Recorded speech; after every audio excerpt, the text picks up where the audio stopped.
откочувањето на преговорите со Европската унија треба да се бара во дискусија со Софија и со нашите меѓународни партнери.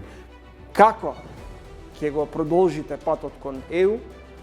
Искажувањето на сопствениот личен став и личното мислење, личниот интегритет на личноста и личниот идентитет, ако сакате, кој што се поврзува со терминот Македонија и со тоа да се биде македонец, не е во спротивно со Преспанскиот договор, онаков како што беше подпишан.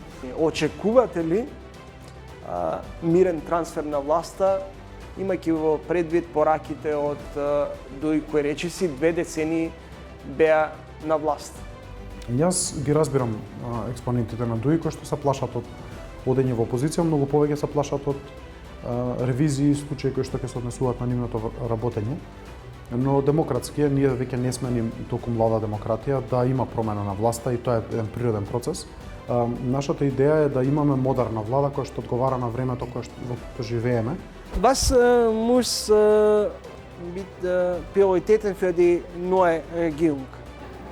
Ich glaube, zum einen ist es wichtig, wirklich für Unternehmen, die hier sind und eben auch die gucken, ob sie sich hier ansiedeln wollen, einen stabilen Rahmen zu schaffen, zuverlässige Rahmenbedingungen zu schaffen. Wenn Sie uns als Unternehmen anschauen, wir haben inzwischen ungefähr 100 Millionen Euro investiert hier in Mazedonien und haben auch nicht die Möglichkeit, auch nicht die Absicht, diese Investitionen kurzfristig hier abzuziehen und irgendwo anders hinzubringen. Може ли да зборуваме за перспектива? Во ситуација кога многу често кај дел од граѓаните завладува апатија. Ние сме у апатија од Југославија, али сме научени. И ја мислам и ова што, значи, па политички, а да бевме во ателје немаше да одговарам. Магистар од меѓународни односи, во моментов е докторант на правниот факултет. Речиси последни денови од функцијата дополнителен заменик министер во Министерството за информатичко општество и администрација. Стефан Андоновски важи како човек близок до идниот мандатар за состав на владата Христијан Мицковски. Господине Андоновски, на почеток пред да се осврнеме на она што се најавува како една од приоритетите на новата влада, а вие го најавувавте и во текот на овие 100 дена, тоа е намалување на бројот на администрација, намалување на министерствата, но за тоа нешто подоцна. На почеток, она што во фокусот на вниманието е последните пораки на релација Скопје-Атина, особено предизвикани по говорот на председателката Сијановска Давкова. Како ќе го продолжите патот кон ЕУ после повишениот тон од официјална Атина и пораките од Софија? Сметаме дека и како политичка партија и председателката Сијановска Давкова тоа го кажа, дека искажувањето на сопствениот личен став и личното мислење, личниот интегритет на личноста и личниот идентитет, ако сакате, кој што се поврзува со терминот Македонија и со тоа да се биде македонец, не е во спротивно со Преспанскиот договор, онаков како што беше подпишан. Но знаете, во меѓународните односи предолго време се разви концепт, македонски концепт кој што немаше никаква логика, концепт абсурден, затоа што не ги бранеше македонските национални интереси. И мислам дека и нашите соседи, нашите меѓународни партнери се научија дека тука има еден мек стомак кој што е подготвен да прифати се, само да му се дозволи да остане на власт. Сега имате една нова група на луѓе кои што имаат собствен став, кои што на изборите излегоа со тој собствен став. Ако сакате во програмата професорката Силјановска сега веќе председателката запиша дека нема да го користи терминот северна и најверојатно очекувањата од овие луѓе кои што беа научени на тој мек стомак беше дека ништо не важи после изборите и дека се може и се менува, но мислам дека таа го задржа својот личен став. Што се однесува до преговорите со Европската унија, тие за жал се блокирани и покрај мекиот стомак на оваа влада, на претходната влада, и ќе треба сериозни напори во меѓународните односи, во поставувањето на силна дипломатска мрежа и контактите со нашите меѓународни пријатели да тоа се одблокира.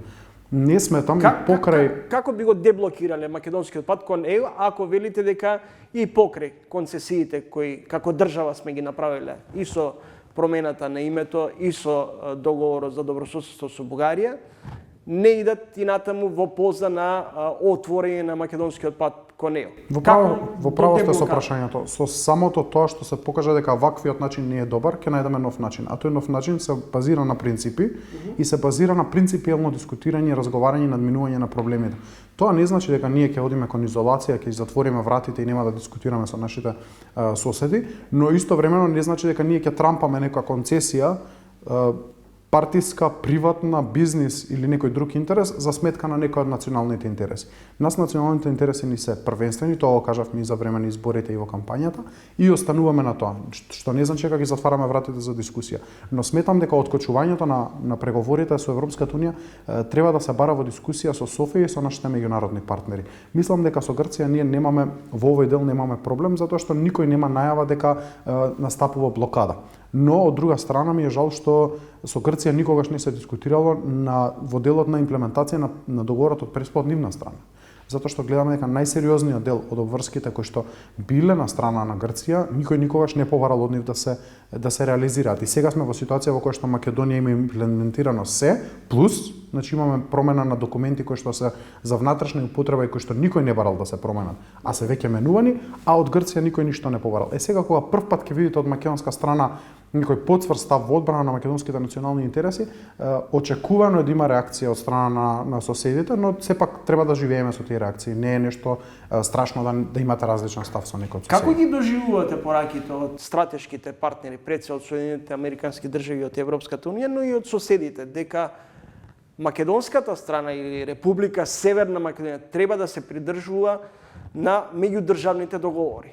Па јас особено го следам ставот на американскиот State Department, кој што се држи на тоа дека договорите треба да се почитуваат, што и наш став дека секој договор кој што во добра верба се подпишал и сте застанале позади него, независно какви се лоши последиците за Македонија и на кој начин беше внесен во уставот, треба да се почитува во насока дека тоа е меѓународно преземена обврска.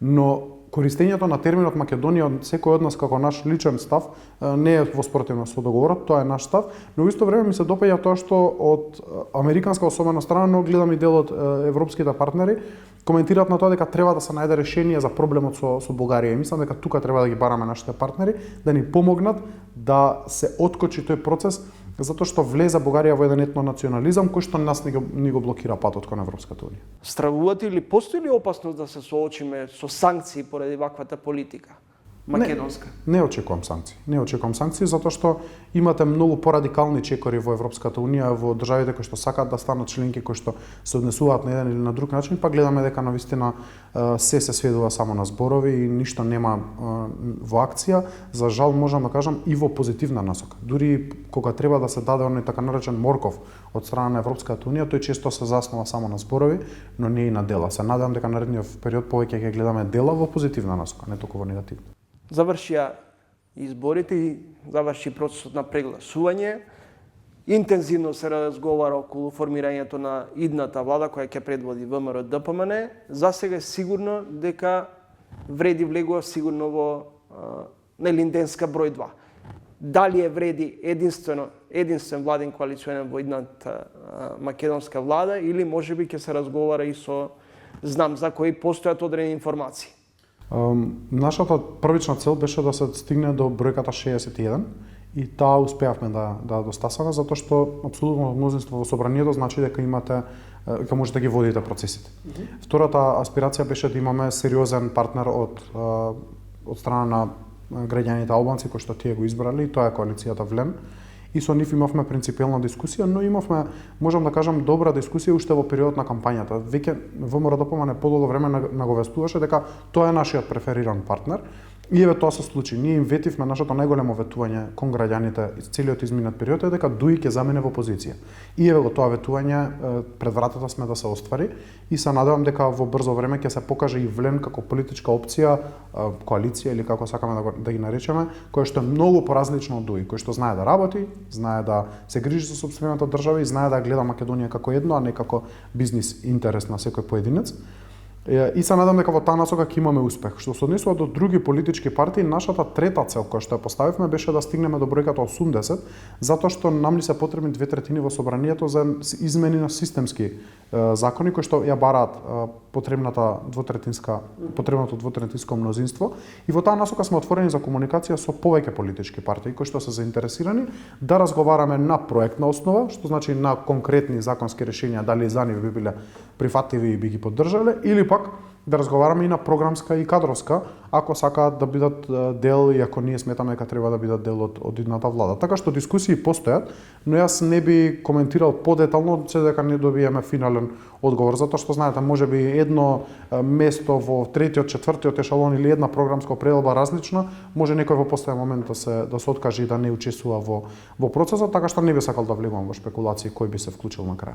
Во јавноста се говори дека ВМРО ДПМН освои доволно гласови, поддршка и пратенички мандати да не биде во позиција на условување од идниот коалиционен партнер, кој да е, за разлика од тоа што имавме досега, кога СДСМ мораше да биде многу погалантен во давањето на министерски места и ресори.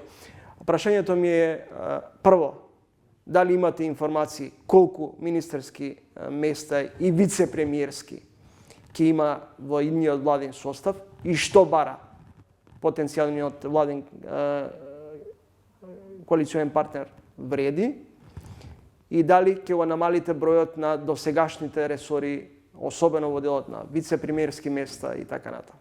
Бидејќи, според она што и го спомнавте, барате 80 гласови за измена на законот за влада, што на некој начин предвидувате поефикасно функционирање на идниот владин кабинет. Дали тоа значи рационализација? Ај да почнем од крајот на вашето прашање, затоа што мислам дека системот е поважен од поединечните одлуки. Нашата идеја е да имаме модерна влада која што одговара на времето во кое живееме, а не на некое време од 90-тите, кога првпат се формирани ресорите. И има еден спорен по мене елемент во начинот на формирање на овие институции. Вам ви треба 61 глас во собранието за формирање на влада, а ви треба 2/3 за организација на ресорите, што значи дека мандатарот ја нема слободата сам да одлучува колку ресори му се потребни и кои ресори треба да функционираат, туку тие се ригидно поставени. И има проблем изминатите влади и СДСМ и ВМРО во минатото да немаат доволно мнозинство да променат некои од процесите, односно некои од ресорите да бидат намалени, зголемени, проширени надлежностите, така па се одеше со хибридни решенија. Нашиот пристап е да го намалиме бројот на министри без ресор, но да додадеме 2 нови министерства, најмалку 2 нови министерства кои што ќе се однесуваат на енергетиката, клучна компонента и во развојот на економијата и во бруто домашниот производ, и во заштитата на животната средина и климатските промени, и делот со спортот како наш врвен приоритет. За прв пат ќе го поставиме спортот на едно вистинско ниво, владино ниво, и ќе му поставиме фокус затоа што секогаш зборуваме дека спортот е наш најголем амбасадор. Сакаме да се радуваме на успесите и на ракометниот клуб Вардар, и на македонската фудбалска репрезентација, и на македонската ракометна репрезентација, но никогаш не им ја даваме политичката поддршка која што им е потребна. Сега го правиме тоа со овие измени, но ќе намалуваме многу во делот на институциите кои што се под министерствата и ќе поврзуваме затоа што нашето ветување беше 10%, најмалку 10% помалку институции. Ние во моментов имаме околу 140 органи на државна управа, препораките се тие да се движат над околу 90 до 110 максимум, што значи дека 30 и кусур треба да бидат намалени по сите европски препораки. Тоа не значи дека министерствата да треба да се намалат, туку значи дека внатре имаме агенции, управи, заводи, бироа кои што меѓусебно се испреплетуваат со надлежностите, се преклопуваат и вие не знаете на кого треба да се обратите. Има преку 20 институции кои што имаат помалку од 10 вработени, а многу голем дел од нив имаат 7 луѓе управен одбор, 7 луѓе надзорен одбор, без никаква потреба. Што значи ние ќе одиме во рационализација на ресорите под владиниот ресор, но не кажавме и не сметаме дека по секоја цена треба да намалуваме министерства. Нашиот став е дека министерствата треба да одговараат на времето во кое што се создаваат. Така што во таа насока се движиме. Дали останува, например, ресорот вице-премиер за политички систем, вице-премиер за добро владење и битка против корупцијата? Иако ова е прашање кое што треба да се постави на мандатарот професорот Христијан Мицковски, сметам дека ова добро владење е еден хибрид кој што е измислен и кој што нема функционална надлежност. Тоа всушност беше министер без ресор, задолжен за добро владење, кој што дополнително беше избран и за вице-премиер. чисто да се каже дека имаме некој кој што би требало да се грижи за борбата против корупцијата, иако во пракса не видовме никакви резултати.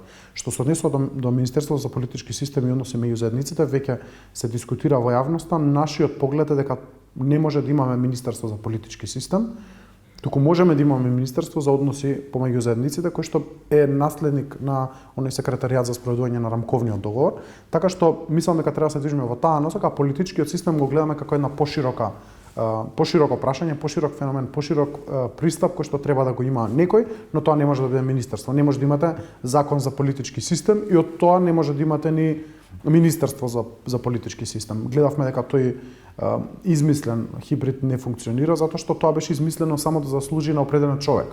Не беше да служи на определена функција на владата и заради тоа сметаме дека треба да се напушти. Следите интервју со Стефан Андоновски, дополнителен заменик министер за информатичко општество и администрација.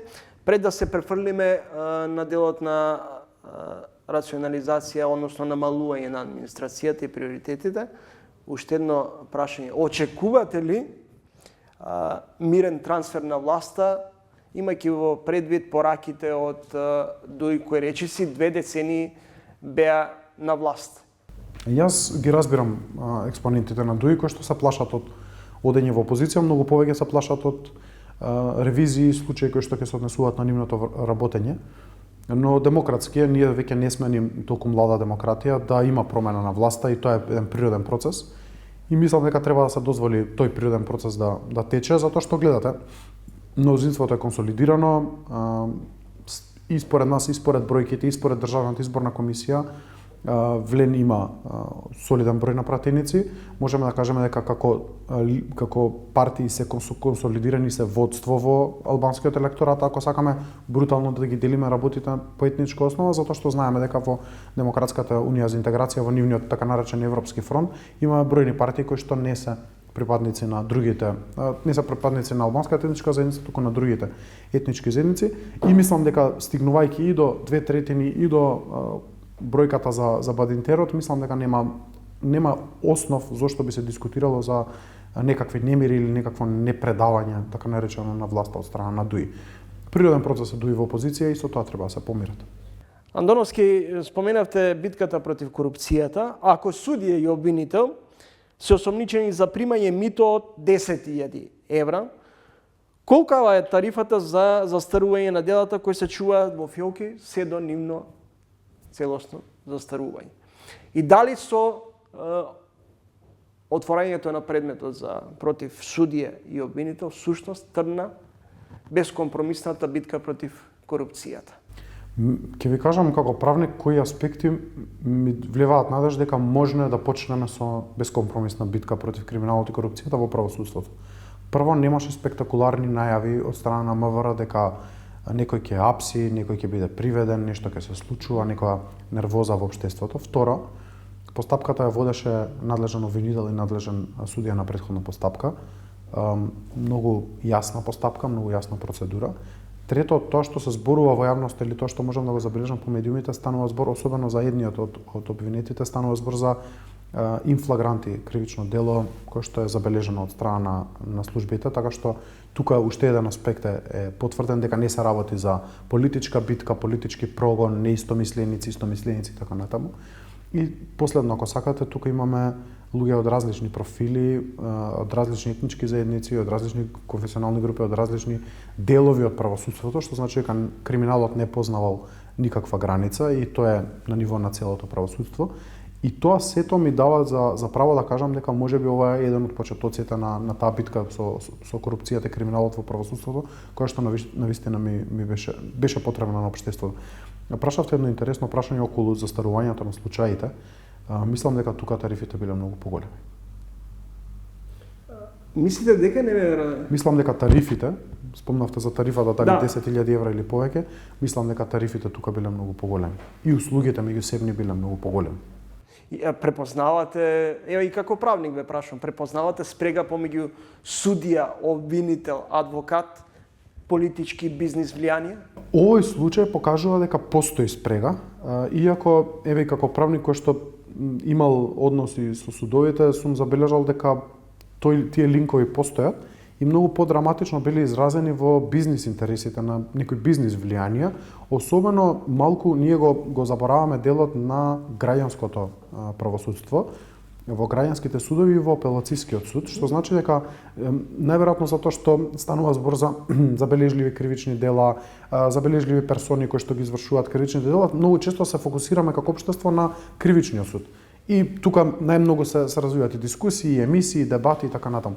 Но многу помалку внимание посветуваме на оној граѓански суд и на второстепениот суд, затоа што па таму се одлучуваат најкрупните односи во општеството, особено економско-социјалните односи, и треба, мислам дека внимание се посвети на тој дел. Секогаш прво е кривичното, но сепак и овој дел мислам дека многу значи.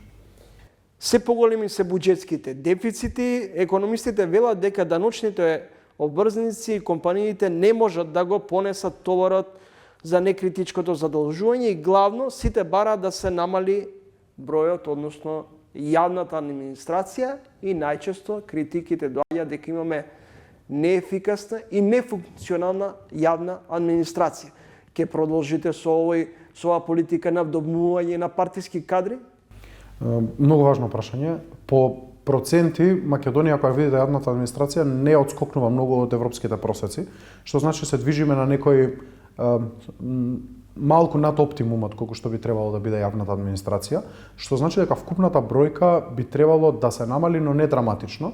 Поголем е проблемот што ние имаме јавна администрација позиционирање на места кои што не си ја вршат работата.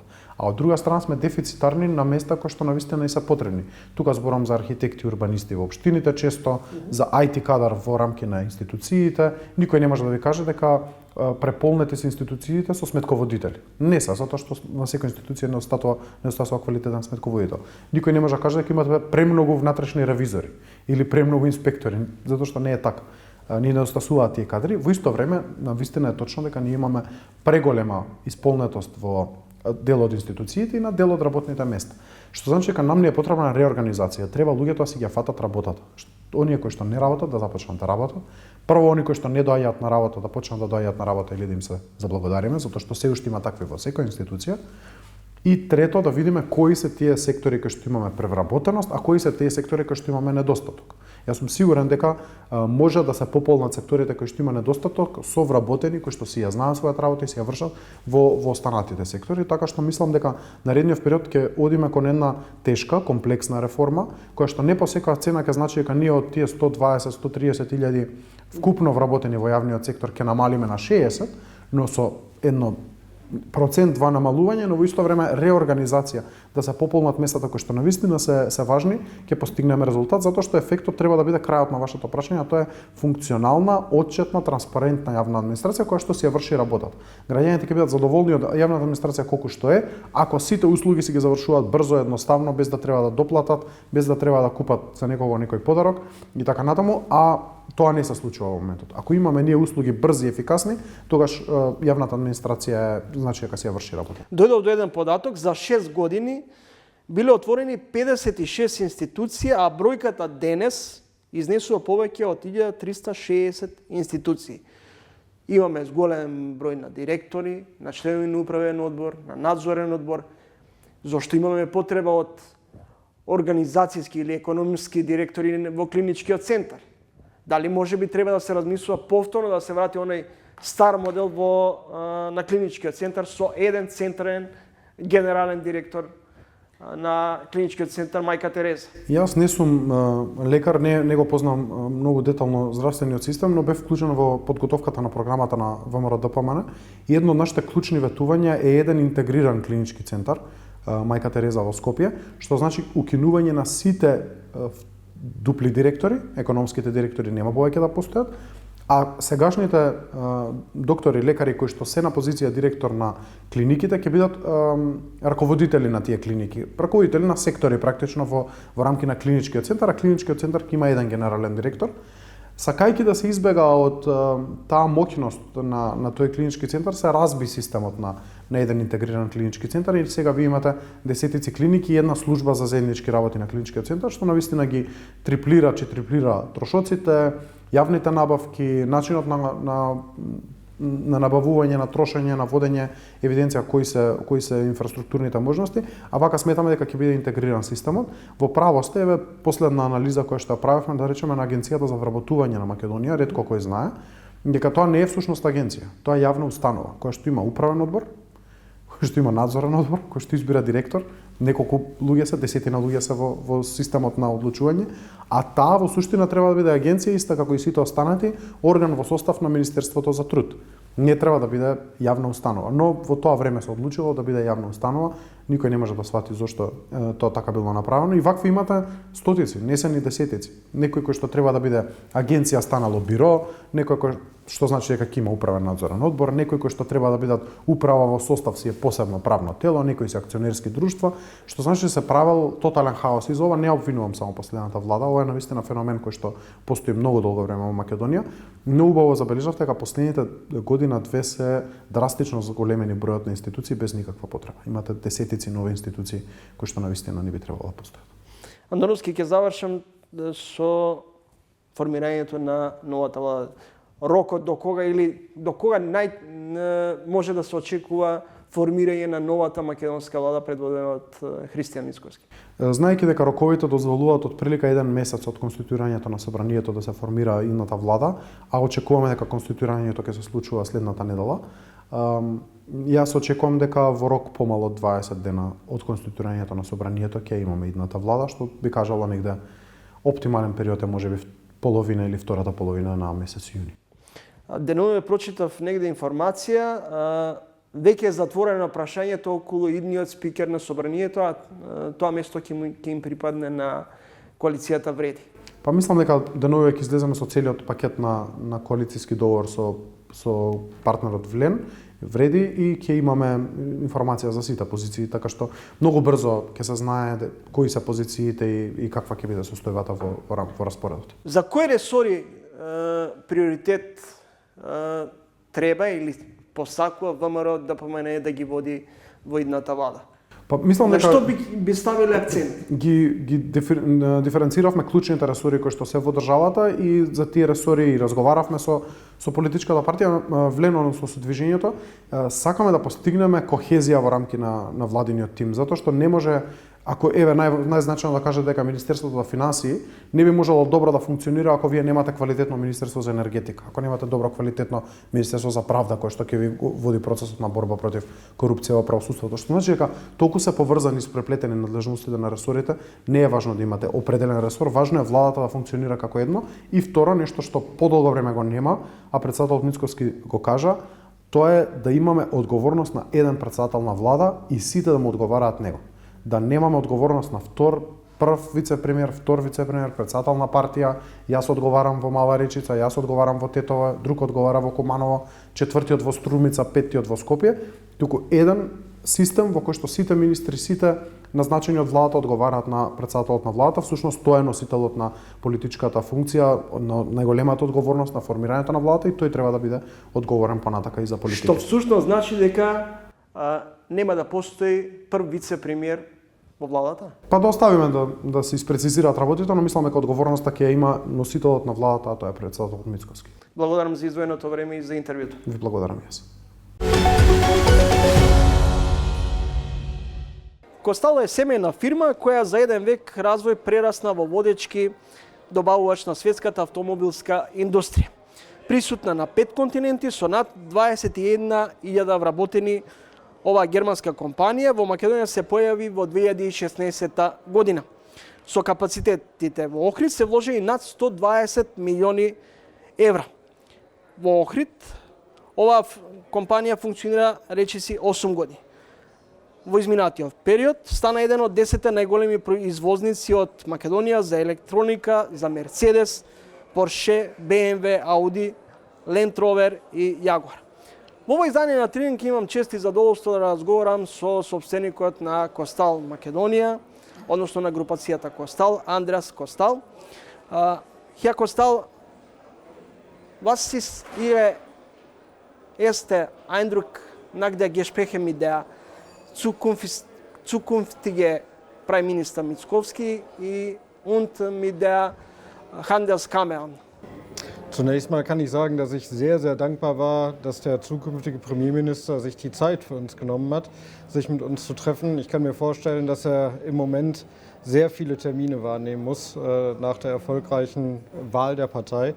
Und der Eindruck war wirklich sehr gut. Ich glaube, dass wir auf eine wirtschaftsfreundliche Regierung und wirtschaftsfreundliche Entwicklung hier in Mazedonien zusteuern und dass das ein gutes grundsätzliches Klima und Umfeld schafft für zukünftige Investitionen von Unternehmen, die bereits hier am Standort sind, wie wir beispielsweise, oder auch eine gute Grundlage ist, um neue Unternehmen, neue Investitionen ins Land zu holen. Was muss mit Prioritäten für die neue Regierung? Ich glaube, zum einen ist es wichtig, wirklich für Unternehmen, die hier sind und eben auch die gucken, ob sie sich hier ansiedeln wollen, einen stabilen Rahmen zu schaffen, zuverlässige Rahmenbedingungen zu schaffen. Wenn Sie uns als Unternehmen anschauen, wir haben inzwischen ungefähr 100 Millionen Euro investiert hier in Mazedonien und haben auch nicht die Möglichkeit, auch nicht die Absicht, diese Investitionen kurzfristig hier abzuziehen und irgendwo anders hinzubringen. Damit haben wir aber auch eine hohe Abhängigkeit davon, dass Rahmenbedingungen, steuerliche Rahmenbedingungen, regulatorische Rahmenbedingungen, Zollrahmenbedingungen und dergleichen stabil sind, Abkommen und Vereinbarungen, die getroffen worden sind, eingehalten werden, auch zeitlich entsprechend eingehalten werden und man damit einen gewissen zuverlässigen, kalkulierbaren, verlässlichen Rahmen hat, in dem man handeln kann. Und da habe ich ein gutes Gefühl. Ich meine, dass das ist Ihr dritter Besuch in Mazedonien. Was ist Ihre Meinung über die Situation hier in Mazedonien? Ich bin kein Experte, um über die gesellschaftliche Entwicklung irgendetwas an der Stelle sagen zu können. Was ich aber feststellen kann, ist, wenn ich beispielsweise unsere Aktivitäten angucke, die wir hier in Mazedonien haben und das jetzt über die Jahre hinweg vergleiche, dann haben wir einen unglaublich großen Fortschritt gemacht und einen unheimlichen Schritt nach vorne im Hinblick auf die technologische Kompetenz, die wir hier vor Ort haben. Und ich glaube, dass das auch Hand in Hand geht mit der technischen Ausbildung und dem technischen Qualifikationsgrad bei uns, bei unseren Mitarbeitern, aber natürlich auch in einem größeren Teil des Landes, was dann wieder auf Universitäten, auf schulische Bildung und so weiter zurückzuführen ist. Da sehe ich also, wenn ich auf unsere Operations gucke, auf unseren Betrieb gucke, eine gewaltige Veränderung. Sie müssen sich vorstellen, als wir hier angefangen haben, haben wir mit einfachen Schaltern, Einzelschaltern begonnen.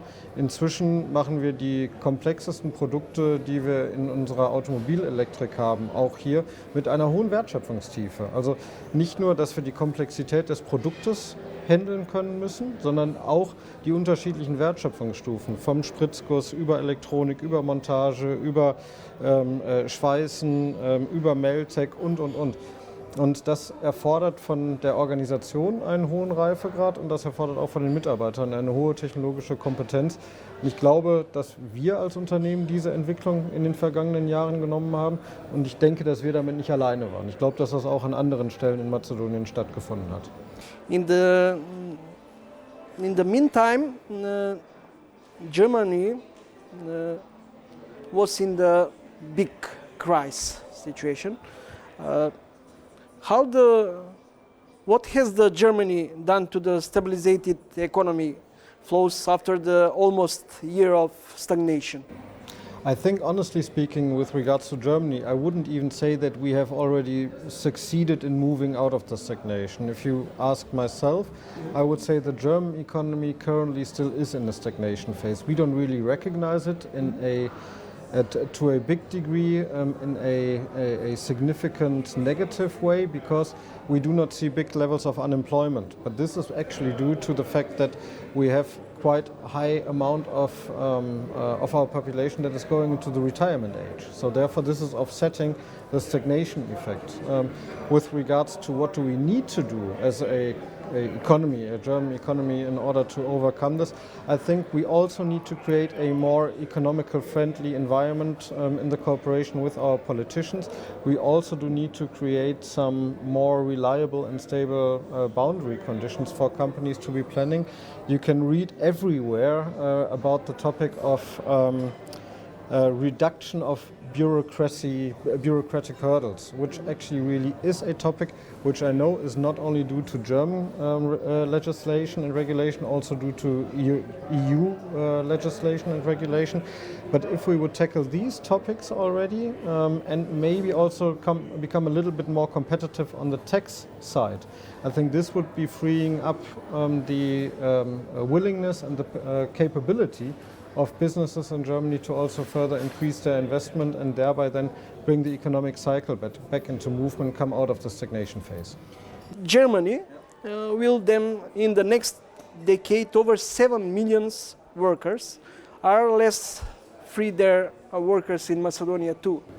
Are there less free workers in Macedonia? I don't know, most likely. However, currently we do see that there's still a good possibility for us, at least for us as a company, to be attracting good employees and to be attracting good talents to our company. But I could imagine that, of course, also with further growth of the economy, the competition on the labor market is also going to get more intense and more dense. This is why I think one important topic also with regards to Macedonia, one important topic could be, out of my perspective, to try to continue to give good perspectives for the younger people, for the younger generation that leave schools, that finish schools and finish universities, to stay in the country and to not have to go abroad in order to start a professional career. So this would then reduce that tension a little bit, and I think also this is something which the government to come is probably having on the agenda. What is for foreign investors? Someone of the foreign investors said you need to have a better infrastructure. Another said you have corruption, rule of law. What is for you the main problem? So I think for all companies that are global companies that are also export oriented, and it is mandatory, of course, that there is a good set of rules and laws and legislation in place that avoid corruption, yeah, and that protect the businesses and also the government from corruption. Yeah, so this is, out of my perspective, really a starting point for further development. With regards to infrastructure, of course, when you look at our company as an automotive supplier, all of the products that we produce here are actually exported. So are actually exported to somewhere, mostly the European continent, other countries to the automotive manufacturer plants. So therefore, of course, infrastructure is important to us. And just as one example, as you know, we are located in Ohrid. And I don't mean to overemphasize that, but of course for us it would be helpful to have the highway finished between Skopje and Ohrid in order to facilitate our transport needs, yeah? And also in order to make it easier for some of our employees to consider to work at Kostal in Ohrid, even though they might have family and so on in Skopje. What are the challenges for the automotive industry? Well, there are manifold, I would say. So I think one huge challenge for the automotive industry currently is the transformation and transition from the internal combustion engine technology to different technologies. So mostly battery electric vehicles, but also plug-ins and mixtures of that, also to a smaller degree fuel cells. This is, of course, involving big upfront investments in terms of R&D, because you really need to develop those technologies newly from scratch.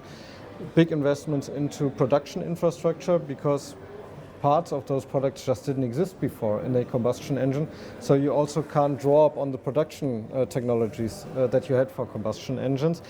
And I think this is really one big challenge that is driving the entire industry. Then, of course, we do see shifts in the relevance of automotive car manufacturers around the globe. So we do see a certain uprise of Chinese car manufacturers, which is also publicly stated in the media and in the press, which for a supplier like us is not a bad thing per se, because also the Chinese car manufacturers are our customers, and we do appreciate that competition and the competition on a level playing field, on a fair playing field, and on a technological basis.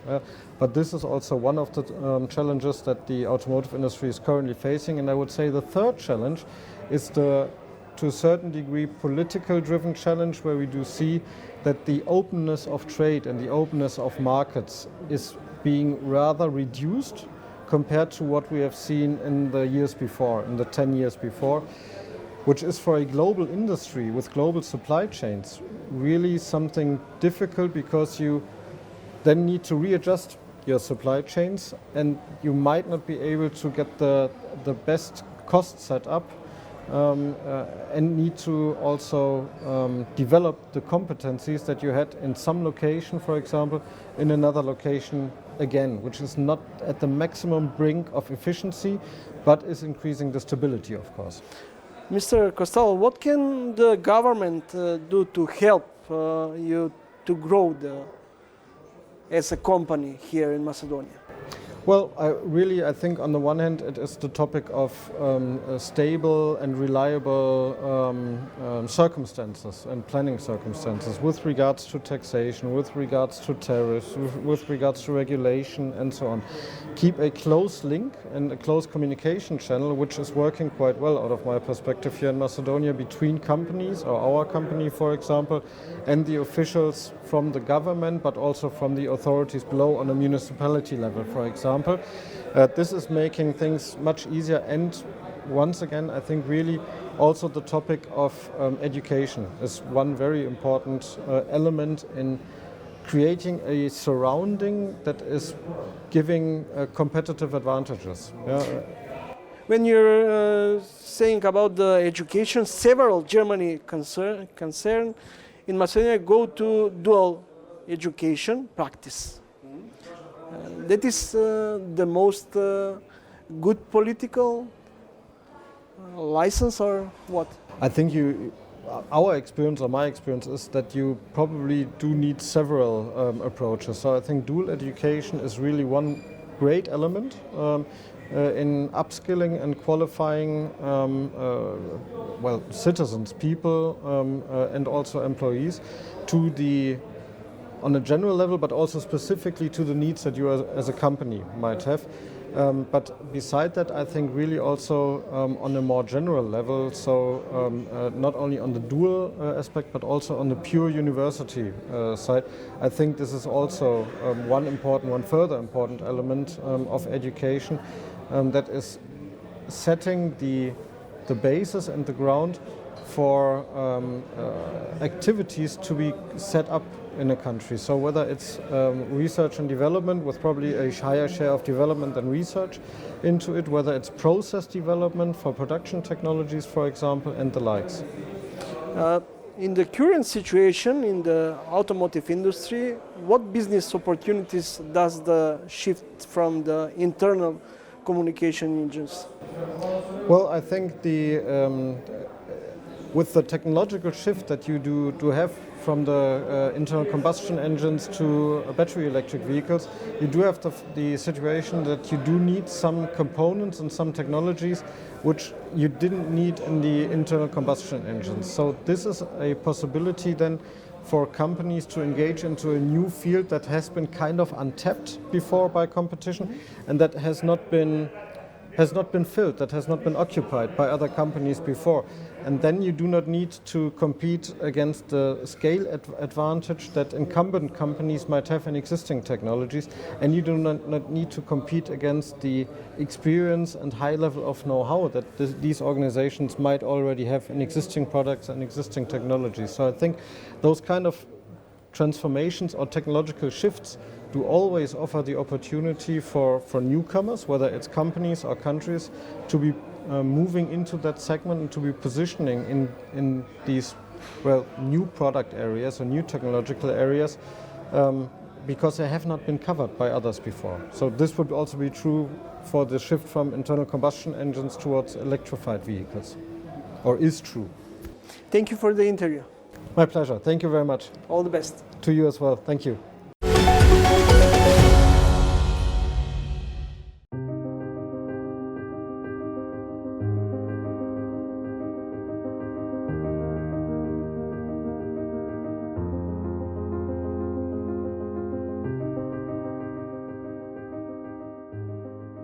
Мирослав Масин, сликар и скопска урбана легенда.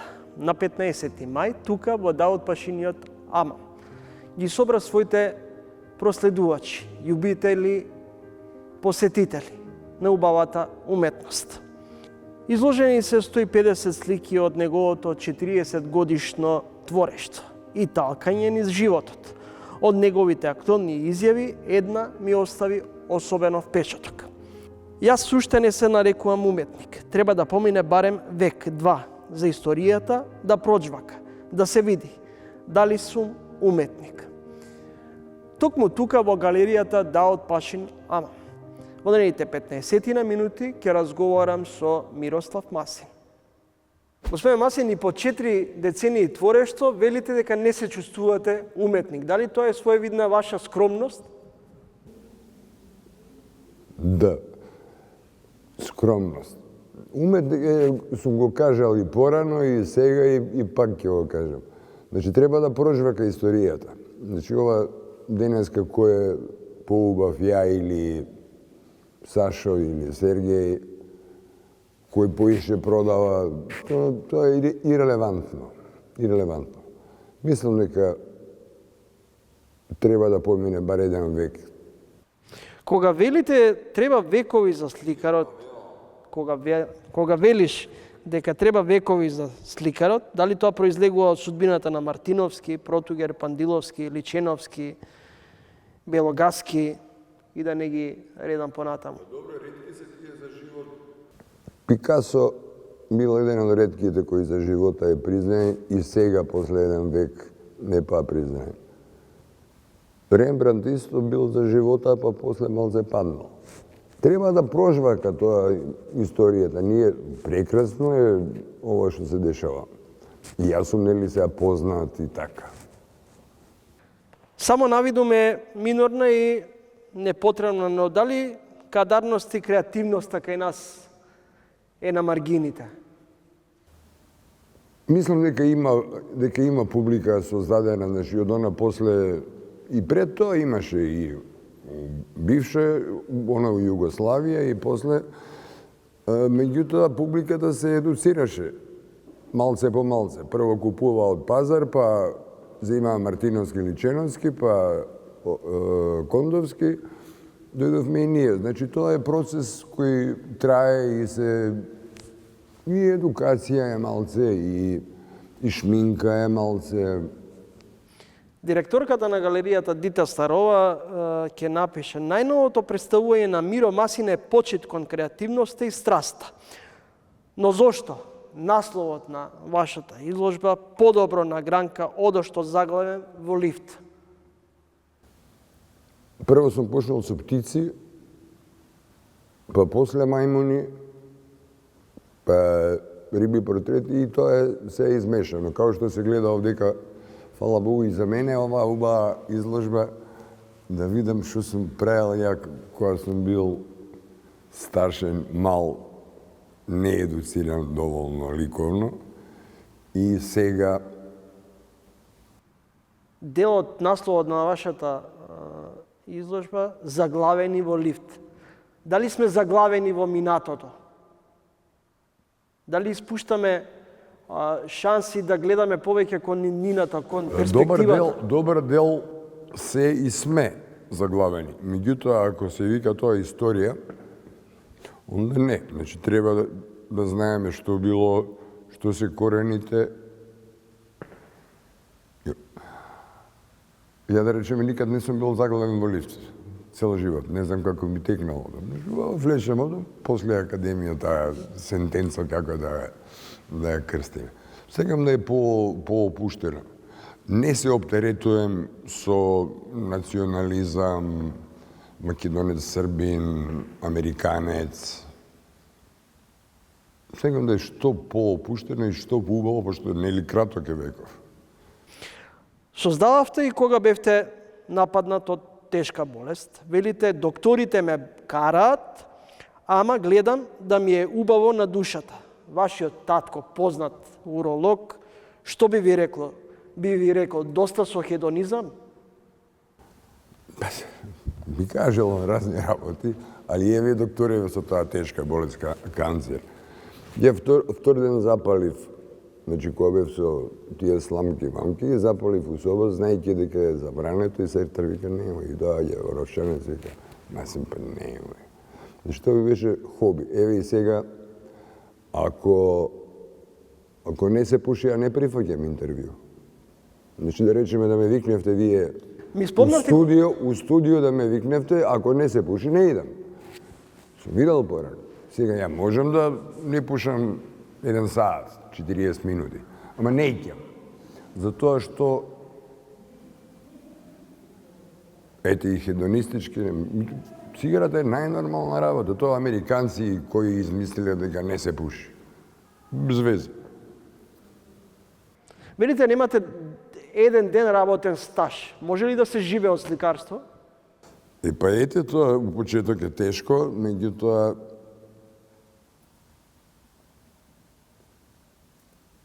станува, ако се, да речеме, јас се посвети, тоа нормално бара жртви,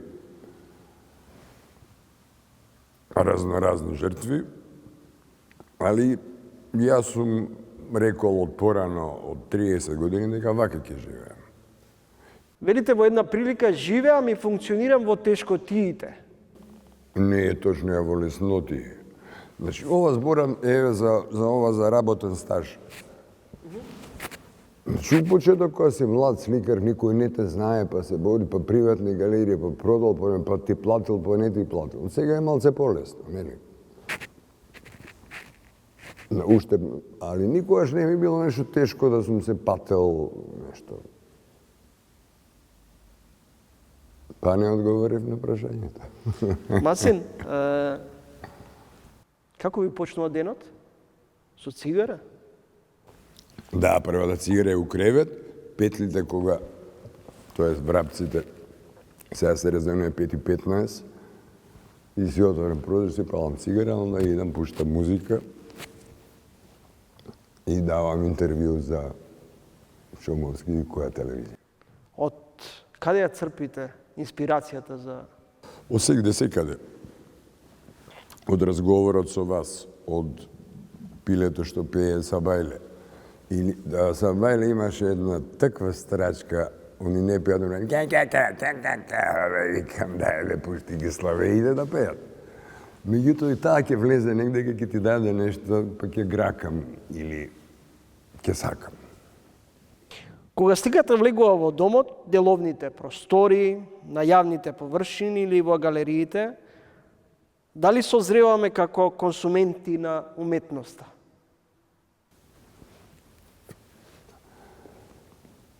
Сликата, сликарство, секоја уметност е малце повозбишна работа. Што не мора да се има, значи, никој не мора да има слика дома. Не мора ни графика да има. Има се уште, ја порано у Карпуш која живее, баш идем, шетам куќето и гледам по призиме кај што е осветлено, кои, значи тогаш сум имал 30 до 32 години. И оно на призиме кај што може да дзирнеш, кој има слики. Ретко кој има слики. Значи, од увек тоа било малце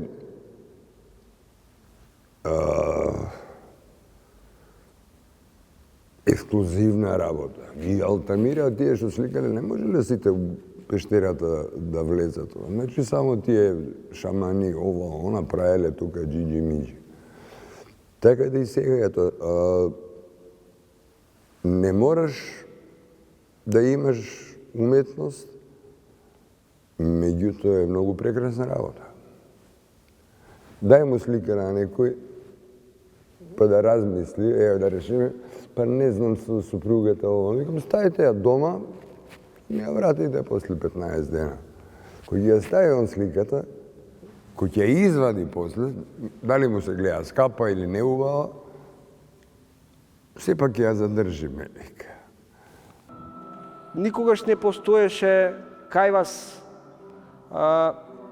тркап, говорам, меѓу домашните сликари. Споменавте Сергеј Андреевски, Чемерски, кој колку изложби направил, кој колку цртежи нацртал, кој колку слики има. Мислам дека еве и што ги спомнавте и јас и со многу други колеги не сме се тркале никад. А тие што сакаат да се тркаат, они не ќе на трки. Во најавата спомнав Мирослав Масин, скопска урбана легенда. Дали Скопје ни се испровинционализира? Скопје највеќе селјачини.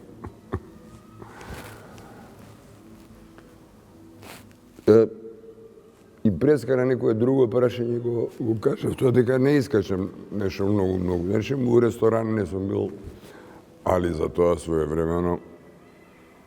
Се исто легенда е боеме или уметник. Исто треба да се проживака малци.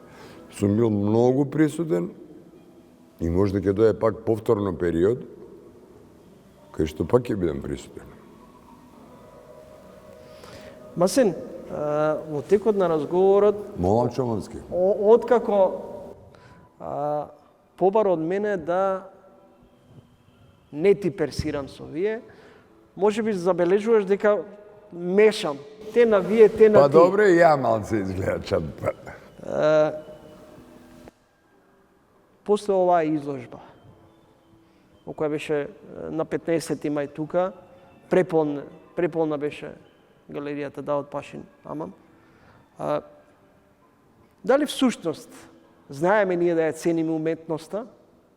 Па еве на 15 мај видовме дека има доста почитувачи, на крај го погоди на крај. Дека има. Можда немало пред 20-25 години, меѓутоа мислам дека Скопје е стварно урбан град. Значи, она у моје време кога ја бев, како рековте, че не беше многу битно. Меѓутоа, и тоа е процес, како сите процеси, секоја држава, у секој, како се вика, не држава, него, секој живот, секој општество. Дали кај нас се изместени вредностите? На доброто, на убавото, на квалитетот? Не ни реков у почеток да нема тешки прашања, Чомовски? Ова ми е малце тешко. Ајде да видиме следно. Зашто би сакал ти да разговараме ако ова е тешко прашање? Еве си часкаме си преме муавет. Ајде уште еднаш да го чујам. Ама некако тешко ми се виде. Изместени ли се вредностите кај нас? Што е нормално. Меѓу убавото и квалитетното. Меѓу Тоа е доброто и злото. Секаде е тоа изместено, не само кај нас, ако збориме за Македонија. Секаде се изместени. Значи, секаде има лево и десно. Може ли да зборуваме за перспектива? Во ситуација кога многу често кај дел од граѓаните завладува апатија. Ние сме у апатија од Југославија, али сме научени. И ја мислам и ова што, значи, па политички, да бевме у ателје немаше да одговарам. Не мислам дека Америка и Енглеска и овие што се водечки сили се нешто подобри или попаметни. Они си имаат систем, они го користат тој систем, имаат парички, али тоа е сепак политика. Али не да е перспектива. Ние сме перспектива. Али има прогрес, секако има прогрес. Масин, во една песна на Владо Јаневски има еден дел кај што вели секој е лошо за добро е. Прекрасно има Владо кажано. Секој е лошо за добро. Од све треба да извадиш позитивно. Бегаш од оние кои шират негативна енергија? Па не бегам, него не се дружам со нив едноставно. Не се дружам, немам потреба. Имам доста добри другари, другарки, особи кои сме си мислам доволни. Секогаш е добрата особа добродојдена, а тие што се, нека се дружат, тие недобрите нека се дружат. Ја немам ништо против нив, само да не остават мене и тебе на мир. На мира. Да не се шири негативна енергија. Апсолутно да.